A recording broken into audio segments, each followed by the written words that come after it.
కొరగల అరుణా శ్రీనివాస్ గారు 32,000 రూపాయలు వెచ్చించి దాన్ని కూడా ఆ దుర్గామాత యొక్క మహిమలు అష్టలక్ష్ముల యొక్క దివ్య మంగళమైనటువంటి స్వరూపాలను అక్కడ ఆ యొక్క తోరణం ద్వారా నిర్మాణం కావించడం అనేటువంటి దాని కొరకు ఒక 32,000 రూపాయలు ఖర్చు పెట్టడం జరిగింది.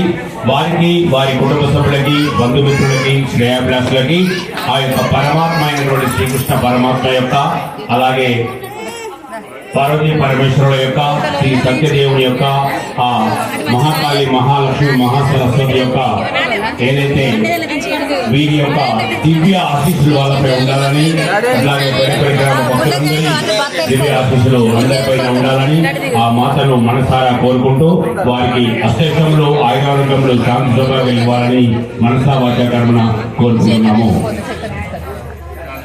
ఈరోజు సాయంత్రము బోనాలు మహిళా భక్తులందరికీ బహుశా తెలిసి ఉండాలి.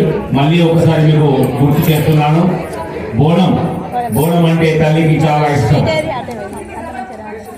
పోచమ్మ తల్లి, ఏదమ్మ తల్లి, మెసమ్మ తల్లి, కనకదుర్గామాత, ఇట్లా ఏ దేవతను మనం పరిశీలించినా బోనం పెట్టినామంటే ఆ తల్లికి అత్యంత అత్యంత అత్యంత ప్రీతికరం.